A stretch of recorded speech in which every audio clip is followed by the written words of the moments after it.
آج کچھ اہم چیزیں آپ کے سامنے رکھنا چاہتا ہوں. میں کتاب پڑھ رہا تھا امام غزالی رحمۃ اللہ تعالی علیہ کی، اس میں بہت اہم چیزیں آپ نے بیان فرمائی. اللہ کے ناراض ہونے کی نشانیاں کیا ہیں؟ بندہ کیسے پتا کرے کہ اس کا رب اب اس سے راضی ہے یا ناراض ہے؟ یہ بہت اہم چیز ہے میرے عزیزو. اللہ کریم بندوں سے راضی ہے یا ناراض ہے، یہ کیسے پتا چلتا ہے؟ اس کی کچھ نشانیاں بزرگوں نے فرمائی، حتیٰ کہ حدیث پاک میں بھی ملتی ہیں. رسول کریم صلی اللہ علیہ وسلم سے بھی پوچھا گیا، اور پھر مولا علی کرم اللہ وجہہ الکریم کے اقوال بھی ہیں. آج ہمیں ان چیزوں کی طرف خاص نظر کرنے کی ضرورت ہے. اگر وہ چیزیں پتہ چل جائے تو ہو سکتا ہے انسان اپنے آپ کی اصلاح کر لے اور اس میدان سے نکل آئے. کیونکہ غفلت میں کبھی ایسا ہوتا ہے کہ اسے لگ رہا ہے میں جو چل رہا ہوں صحیح چل رہا ہوں، سب تو ٹھیک ٹھاک ہے، لیکن بسا اوقات ایسا ہوتا ہے کہ وہ اتنے غلط راستے پر ہے کہ رب تعالیٰ کی ناراضگی اس کے ساتھ ہے. حدیث پاک میں اگر پوچھا گیا تو حدیث میں ایک لفظ سب سے زیادہ ہے، کئی حدیثیں ہیں. ابن ابی دنیا میں یہ حدیث منقول ہے. حضور پاک صلی اللہ علیہ وسلم نے فرمایا، اللہ کے ناراض ہونے کی سب سے بڑی نشانی یہ ہے کہ جب تم میں سے سب سے برے لوگوں کو تم پر وہ حاکم بنا دے تو سمجھ لو کہ اللہ قوم سے ناراض ہے. برے لوگ، آج تو یہ تو لوگوں میں زبان زد ہو گیا ہے جملہ کہ حاکم جو ہوتے ہیں وہ گنڈے ہوتے ہیں، موالی ہوتے ہیں، جو سیاست میں جاتے حکومت کرتے ہیں وہ سب کے سب چھٹے ہوئے بدماشوں میں سے آتے ہیں. ایک طرح سے لوگوں میں ایک بات مشہور ہے، اور اس کو تو اب نارملی لیا جا رہا ہے. کوئی اچھا آدمی جاتا بھی ہے تو اس کو پوچھا جاتا ہے تجھے کیا ہو گیا کہ تو اس میدان میں آ گیا.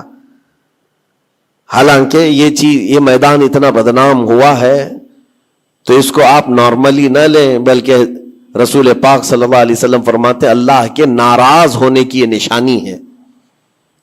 اور دوسری نشانی فرمایا کہ جب اللہ کریم ناراض ہوتا ہے تو بارشوں کو روک لیتا ہے، بے موسم بارش آنے لگتی ہے. اگر بغیر موسم کے الگ الگ انداز سے بارشیں آنے لگ جائیں تو سمجھ لو کہ رب تبارک و تعالیٰ کی غضب کی نشانی ہے اور اس کے ناراضگی کی نشانی.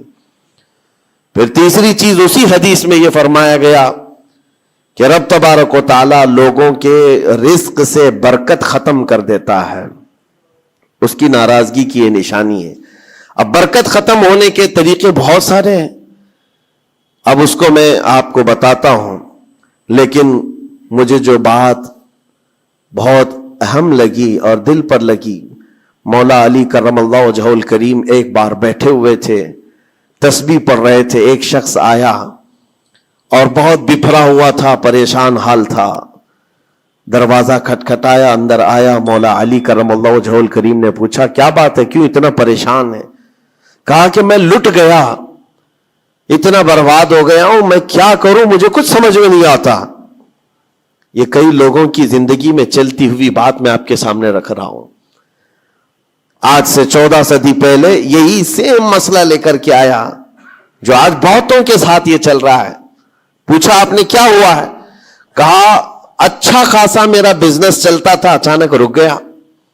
اچھی خاصی تجارت تھی، مال بہت آتا تھا، سب اچانک بند ہو گیا. اب تو پوزیشن یہ، حال یہ ہے کہ جس چیز میں ہاتھ لگاتا ہوں نقصان ہی ہوتا ہے. اور اس نے یہ بھی کہا کہ اگر میں سونے کو بھی ہاتھ لگاؤں تو ایسا لگتا ہے مٹی بن جائے گی. ساری چیزیں ختم ہو گئی ہیں. وہ رویا جا رہا تھا اور کہا کہ مجھے اس کا سبب نہیں پتا ہے، کیا ہو رہا ہے کیا نہیں ہے. مولا علی کرم اللہ وجہہ الکریم نے ایک ہی چیز فرمایا، کہا کہ میں تیرے سبب کو پہچان لیا. یہ جو چیزیں ہو رہی ہیں تیرے ساتھ، میں تیرے سبب کو پہچان لیا. کہا کیا ہے؟ کہا کہ رب تبارک و تعالیٰ تجھ سے ناراض ہے ان گناہوں کی وجہ سے جو تو جان بوجھ کر کنٹینیو کرتا ہے، روزانہ جاری رکھا ہوا ہے. میرے عزیزوں، لوگوں کے ہاں آج یہ سب چیزیں ہیں، لیکن وہ اس چیز کی طرف نہیں آتے کہ کون سے گناہ ان کے ساتھ چل رہے ہیں. جب بندہ گناہوں پر مصر ہو جاتا ہے، اصرار کا مطلب کنٹینیو کر رہا ہے، تو یہ نشانی ہے. خاص طور پر مولا علی کرم اللہ وجہہ الکریم نے فرمایا کہ اس کا رب اس سے ناراض ہے. اللہ ناراض ہے, اس کو توبہ کی توفیق نہیں مل رہی ہے, اس کو باز آنے کا موقع نہیں مل رہا ہے. اس نے پوچھا کہ میں کیسے پتہ کروں کہ کون سے گناہ چل رہے ہیں اور کن گناہوں کی وجہ سے میرے رزق کی برکت ختم ہو رہی ہے. حضرت مولا علی کرم اللہ وجہہ الکریم نے فرمایا کہ تجھے پتا ہے, احساس کرنا ہوگا, احتساب کرنا ہوگا. کچھ چیزیں ایسی ہیں جن کو تو روز کر رہا ہے.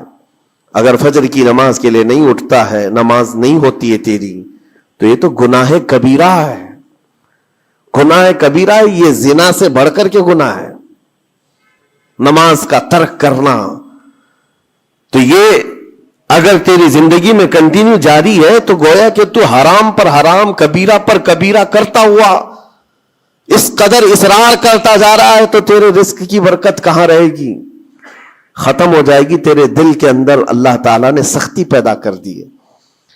میرے عزیزوں, آج کے حالات میں اگر کوئی اس طرح کا معاملہ لے کر کے آئے, بابا کے پاس فوراً بھاگے گا کہ میرے روزی پر کسی نے بندش کر دی ہے, روک لگا دی ہے, کسی نے جادو ٹونا کر دیا ہے.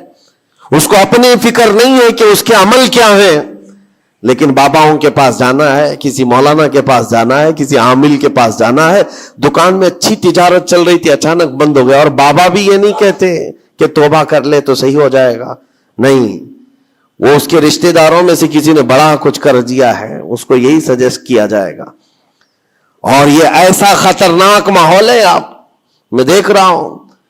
کوئی بھی اٹھ کر کے جاؤ, کسی عامل کے پاس آپ جاؤ, کہا جائے گا کہ بڑا کچھ کیا ہے آپ کے ساتھ, بڑا کچھ کیا ہوا ہے, تمہاری روزی پہ بند باندھا ہوا ہے, تمہاری تجارت پر جو ہے روک لگائی گئی ہے. کون کیا ہے؟ تمہارے چاہنے والوں میں سے, رشتہ داروں میں سے. اور اس بندے کو رشتہ داروں کا دشمن بنایا جاتا ہے. وہ ہر ایک پر نظر رکھتا ہے, پھپھو نے کیا کہ ماموں نے کیا کہ چاچا نے کیا, فلاں نے کیا, سارے رشتہ داروں پر اس کی شک کی نظر ہے. یہ قطع رحمی کا ایک بہت بڑا مظہر اس کو بنایا جا رہا ہے.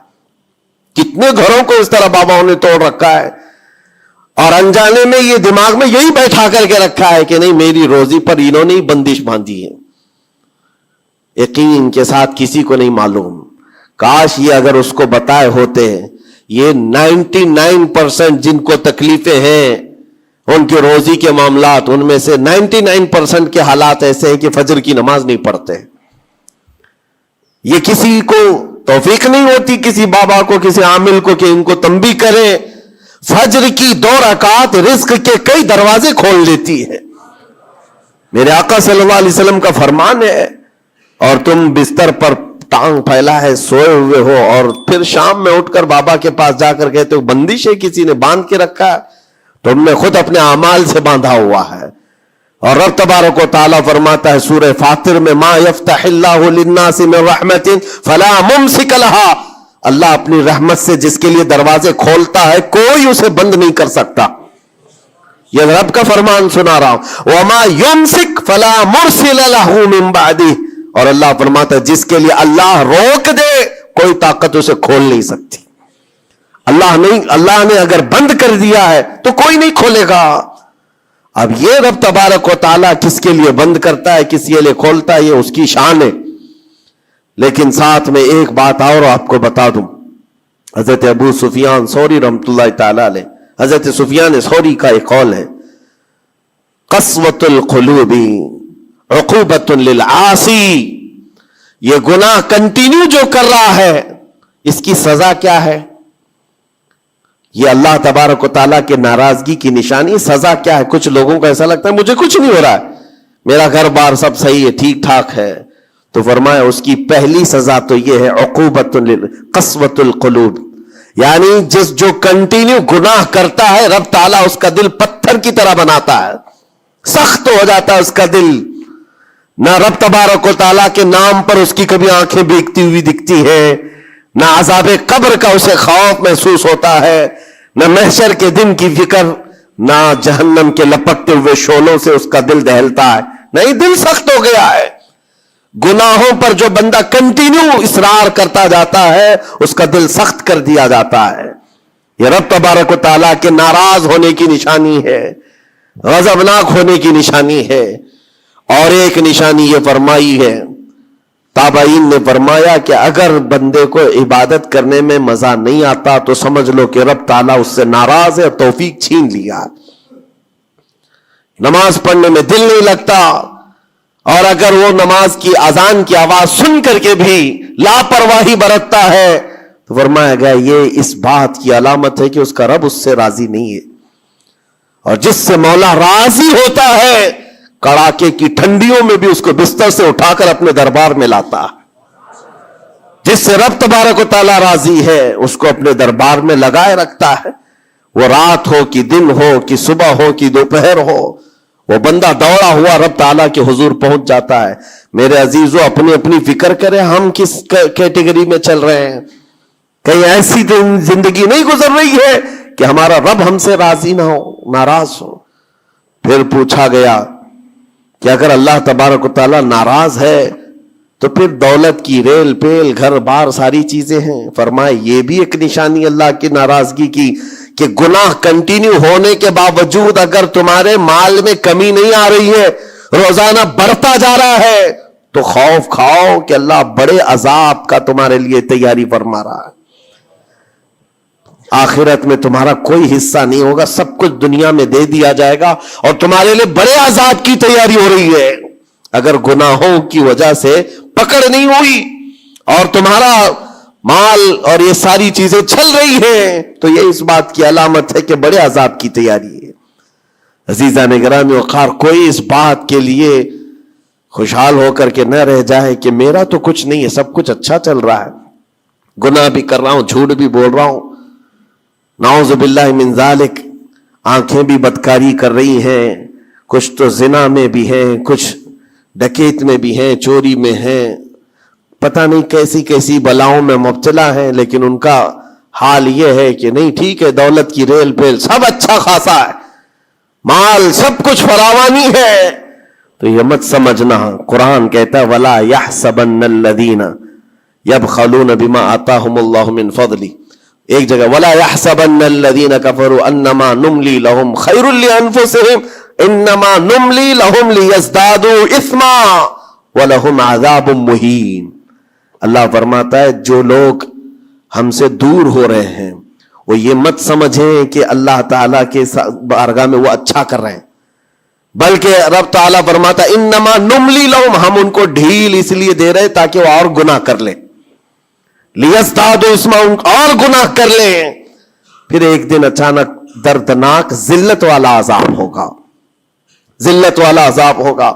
قرآن پاک میں رب تعالیٰ فرماتا وَلَا تَكُونُوا كَالَّذِينَ نَسُوا اللَّهَ فَأَنسَاهُمْ أَنفُسَهُمْ، تم ان لوگوں کی طرح مت ہونا جو اللہ کو بھول گئے، جو عبادت سے دور ہوتا ہے، یہ اللہ کے غضب کی نشانی ہے، اللہ اس سے ناراض ہے۔ اگر عبادات میں نہیں آ پا رہا ہے، نمازیں اس کی کمپلیٹ نہیں ہو رہی ہیں تو اللہ ناراض ہے اس سے۔ اور قرآن میں رب تعالیٰ فرماتا ہے، یہ سورہ حشر کی آخری آیتوں میں سے ہے، مشہور آیت، وَلَا تَكُونُوا كَالَّذِينَ نَسُوا اللَّهَ، جو اللہ کو بھول گئے تھے ویسے مت بنو، ورنہ کیا ہوگا؟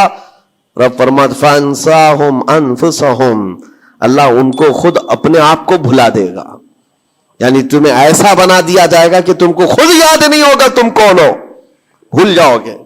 قیامت کے دن بھی ایسے بہت ہوں گے جن کو خود پتا نہیں ہوگا کہ کیا تھے، بلکہ مرنے کے وقت بھی کئی لوگ اپنا نام تک بھول جاتے ہیں۔ ان سے پوچھا جائے، اسی لیے تو کلمہ پڑھنے کی تلقین کی جاتی ہے کہ آپ وہاں بیٹھ کر کے کلمہ پڑھتے رہو، ورنہ وہ بھولتا چلا جائے گا، بھولتا چلا جائے گا۔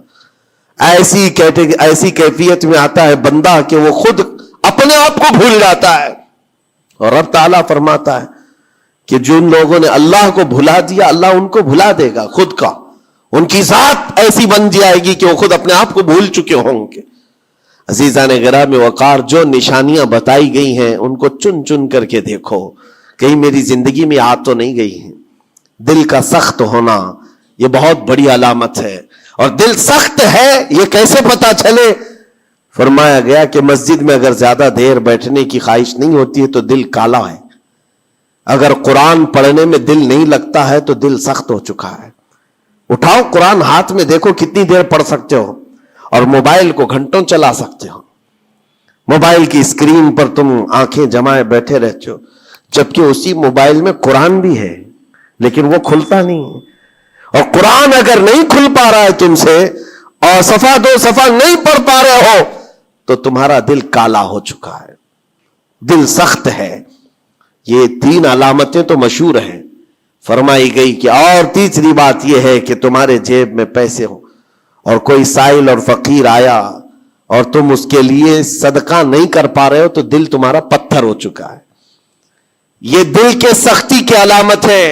اور قسوۃ القلوب عقوبۃ للعاصی، یہ کہا گیا ہے دل کا سخت ہونا یہ تو رب کی طرف سے بہت بڑی سزا ہے، بہت بڑی سزا ہے. گنہگار کی سزا یہاں سے شروع ہوتی ہے. اور پھر آپ کو ایسا لگ رہا ہوگا کہ دل سخت ہو گیا ہے تو کیا ہوگا، اس کو ہلکے میں نہ لیں، ہلکے میں نہ لیں. فرمایا گیا کہ جب دل سخت ہو جاتا ہے تو بندہ کفر تک بھی جا سکتا ہے، کفر تک بھی جا سکتا ہے. دل کی سختی اس کو کفر بھی لے جاتی ہے. بلکہ بزرگوں نے یہاں تک فرمایا کہ جب بندے کا دل سخت ہو جاتا ہے تو اس کے نزدیک ماں سے زنا بھی ہلکا لگتا ہے، بیٹی سے زنا بھی اس کے لیے ہلکی چیز ہے. دل سخت ہے تو جانوروں سے زیادہ ذلیل کام کرنے کو بھی آسان سمجھتا. دل کی سختی اس کو بھیانک گناہوں کی طرف لے جاتی ہے جس کی سوچ بھی نہیں کر سکتے. اسی لیے میرے عزیزوں وہ دل کی سختیاں آنے سے پہلے اپنے رب کو راضی کر لیں، وہ رحمان کو راضی کر لیں. آج کے ان حالات کو دیکھ کر کے یہ سب محسوس ہونے لگتا ہے کہ کہیں رب ناراض تو نہیں ہے بندوں سے. دعائیں کثرت سے ہوتی ہیں، ہماری دعائیں کہاں جا رہی ہیں؟ اور ظالموں کا ظلم بڑھتا چلا جا رہا ہے. شرین اور فسادی لوگوں کو ہماری گردنوں پر حاکم بنایا گیا ہے. یہ سب رب تعالیٰ کے غضب کے علامات ہیں. اجتماعی توبہ ہو، اور توبہ کا بھی مطلب یہ نہیں ہے کہ دونوں گال پہ ہم تھپڑ مار کر کے نکل جائیں. زندگی پر اس توبہ کے اثرات کا اظہار ہونا چاہیے. آج رات کو توبہ کیا ہے، رب تعالیٰ کے حضور سچی توبہ کیا ہے تو کل اس کی زندگی میں تبدیلی تو آئے. رات بھر توبہ کرتا رہا اور فجر میں سو رہا ہے تو کوئی تبدیلی نہیں آئی، یعنی تم نے دل سے اللہ کی بارگاہ میں توبہ ہی نہیں کیا ہے، نہ ہی تمہارے چال چلن میں کوئی فرق آیا. یہ توبہ نہیں ہے. تھپڑ تو 1000 بار مار لو، اس کو توبہ نہیں کہا جاتا. توبہ عزم مصمم کا نام ہے، اور اللہ تبارک و تعالیٰ کو راضی کرنے والی توبہ وہی ہے جو عزم مصمم کے ساتھ ہوتی ہے. جانتے ہو سیدنا عمر فاروق رضی اللہ تعالیٰ عنہ، ان کا دور وہ ایک ایسے رعب و دبدبے کا دور ہے. ایک شخص ایک دکان سے یا گھر سے شراب کی بوتل لیا اور نکلا باہر. شراب کی بوتل لے کر کے حضرت عمر فاروق رضی اللہ تعالیٰ عنہ راستے پر آ رہے تھے، آپ کی نظر پڑ گئی، اس نے بوتل چھپا لیا. شراب کے ساتھ پکڑا جاتا، ابھی کوڑے بھی مارے جاتے اور ذلیل بھی ہوتا. حضرت عمر جیسے بڑھتے آ گئے، اس کی ہیبت بھی بڑھتی چلی گئی. کیا ہوگا کیا ہوگا، بچ بچا کے نکل جاؤں نہیں، لیکن سیدھے وہ سامنے آ کے کھڑے ہو گئے. کہا کہ کہاں سے؟ کہا یہیں سے آ رہا ہوں. کیا ہے جس کو تم بغل میں چھپائے جا رہے ہو؟ جس چیز کو چھپا رہا تھا اسی چیز کا سوال کیا انہوں نے. اس بندے نے کہا کچھ نہیں امیر المومنین، دودھ کی بوتل ہے، دودھ کی بوتل ہے، میں چھپایا ہوا ہوں، آپ آ رہے تھے آپ کی عظمت میں. حضرت عمر فاروق رضی اللہ تعالیٰ عنہ کی دوربین نظر جانتی تھی. آپ نے کہا دودھ کی بوتل ہو تو چھپانے کی ضرورت کیا ہے، نکالو باہر. اب اس کے ہاتھ اتنے کانپنے لگ گئے ڈر کے مارے کہ وقت کا وہ امیر المومنین کھڑا ہے جس سے قیصر و کسریٰ بھی تھر تھراتے ہو. اب ان کے سامنے کیا بہانہ کیا جا سکتا ہے؟ اس نے بغل میں سے آہستے سے بوتل نکالی، آپ کے سامنے سر جھکا کر پیش کیا. حقیقت میں وہ دودھ کی ہی بوتل تھی، دودھ کی ہی بوتل تھی. یہ دیکھ کر اس کا سر چکرا گیا. شراب لے کر کے نکلا تھا اور بغل میں چھپایا بھی تھا امیر المومنین کے ڈر سے. حضرت عمر فاروق نے کہا کہ یہ دودھ کی بوتل ہے تو تیرے اندر اتنا ڈر اور سہم کس بات کا، سچ بتا.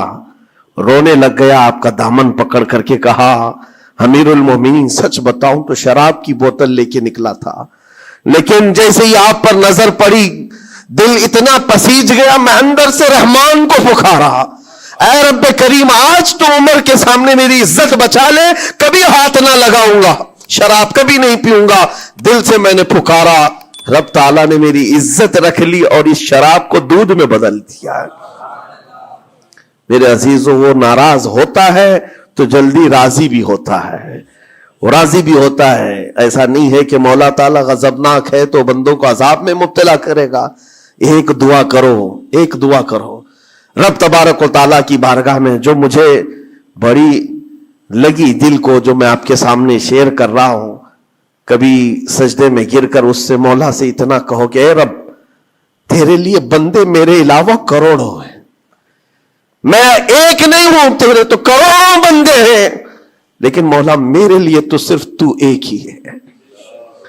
میرے لیے تو صرف ایک ہی ہے جس کے سامنے جھک کر میں مانگ سکتا ہوں. تجھ سے جو منہ چھپاؤں تو کروں کس کے سامنے. رب تبارک و تعالیٰ کو یہ ادا پسند آتی ہے, کیونکہ یہ قرآن پاک میں حضرت عیسیٰ علیہ السلام کے ضمن میں بیان کی گئی ہے.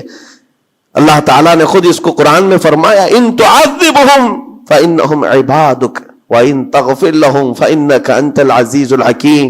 عیسیٰ علیہ السلام نے اپنے امتیوں کے لیے اللہ کی بارگاہ میں یہ التجا کی تھی, مولا اگر تو ان کو عذاب دے گا تو تیرے ہی تو بندے ہیں, تیرے ہی تو بندے ہیں, اور اگر بخش دے گا تو تو غالب حکمت والا ہے, تیرے خزانے میں کوئی کمی نہیں ہونے والی ہے. عزیزان گرام وقار, جن گناہوں پر زندگی گزر رہی ہے اس سے نکل آنا ضروری ہے. آج یا کل موت کا فرشتہ آ جائے گا, کہیں ایسا نہ ہو کہ اسی گناہوں کے دروازے پر ہمیں دستک دی جائے, اور جو بندہ جس حال میں دنیا سے مرتا ہے پھر اسی حال میں اسے اٹھایا نہ جائے, ذلیل لوگوں میں اس کو قیامت کے دن اٹھایا نہ جائے. جانے کی تیاری تو ہونی چاہیے, اور جس طرح سے بھی ممکن ہو سکے توبہ کرو, اپنے اندر سے اور باہر سے صاف ہو جاؤ. اور رب تبارک و تعالیٰ کو راضی کرنے کے لیے توبہ سب سے بڑی چیز ہے, سب سے بڑی چیز ہے. میرا رب فرماتا ہے قرآن پاک میں, لا تقنطوا من رحمت اللہ, اللہ کی رحمت سے مایوس نہ ہو, وہ سارے گناہوں کو معاف کرے گا, بے شک اللہ غفور و رحیم ہے. لیکن آج جو اس کے ناراضگی کی نشانیاں ہیں اپنی زندگی میں ڈھونڈ ڈھونڈ کے نکالو. اگر مجھ سے عبادت نہیں ہو رہی تو میرا رب ناراض ہے مجھ سے, میرے گھر میں تجارت پر روک لگی ہے تو میرا رب ناراض ہے, اور اگر مال و دولت کی کثرت ہے لیکن گناہ مجھ سے نہیں چھوٹ رہے ہیں تو پھر تو اللہ تعالیٰ ایک بڑے عذاب کی تیاری میں ہے. رب تبارک تعالیٰ ایک بڑا عذاب میرے لیے تیار رکھا ہے, بڑا عذاب میرے لیے تیار رکھا ہے. میرے ان گناہوں کی وجہ سے وہ سب کچھ مجھے دنیا میں دے رہا ہے. یہ ڈر کی بات ہے. اللہ تبارک و تعالیٰ کی بارگاہ میں دونوں چیزیں رکھے, اس کی بخشش کی امید بھی اور اس کے پکڑ کا خوف بھی. اور اس خوف اور امید کے بیچ میں جینے کا نام ایمان کی زندگی ہے. اللہ کریم ہم سب کو اس ایمان کی زندگی عطا فرمائے. رب تبارک و تعالی ہم سب کو اپنے غضب سے دور رکھے, اس کی ناراضگی سے ہمیں دور رکھے. اللہ ہے رب کریم اس وقت تک ہمیں تو دنیا سے نہ اٹھا جب تک تو ہم سے راضی نہ ہو جا. اے اللہ جب تک تو ہم سے راضی نہ ہو جا, اے اللہ جب تک تو ہم سے راضی نہ ہو جا. وصلی اللہ تعالی علی خیر خلق محمد وآلہ وصحبہ اجمعین, وآخر دعوانا الحمد للہ رب العالمین. السلام علیکم.